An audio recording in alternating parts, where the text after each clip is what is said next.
మెదక్ జిల్లా కౌడిపల్లి మండలం కూకట్పల్లి గ్రామంలో ధాన్యం కొనుగోలు సెంటర్ను జిల్లా అదనపు కలెక్టర్ వెంకటేశ్వర్లు పరిశీలించారు.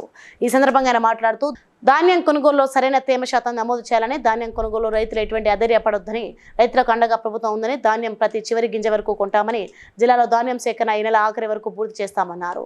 దళారులను నమ్మొద్దని, కొనుగోలు కేంద్రంలో అన్ని సౌకర్యాలు కల్పించామన్నారు.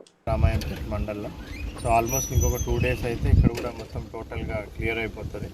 సో లాస్ట్ టైం మనం చూసినట్టయితే మెదక్ జిల్లాలో సుమారుగా ఈ టైంకి లాస్ట్ టైం మనం ఒక 1,50,000 వరకు ప్రొక్యూర్ చేసుకున్నాం, 1,50,000 మెట్రిక్ టన్స్.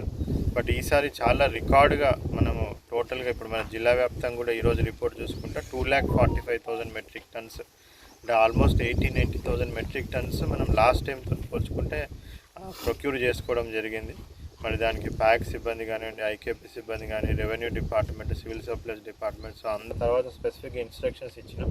ఎక్కడైనా తడిసిన ప్యాడీ అటువంటి ఏమైనా ఉంటే మన జిల్లాలోనే మన మిల్స్ ద్వారానే ప్రొక్యూర్ చేస్తూ ఉన్నాం. సో బయటికి పంపించేది కంపల్సరీగా మాయిశ్చర్ చెక్ చేసి మంచి క్వాలిటీ ప్యాడీ బయటికి పంపిస్తాం.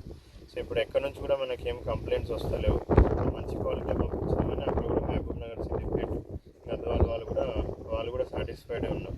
సో ఏమన్నా ఎక్కడైనా తడిసినవి అవి ఉంటే కూడా ఫార్మర్స్కి ఇబ్బంది జరగకుండా మనం ఇస్తేనే వాటిని కూడా ప్రొక్యూర్ చేస్తాం.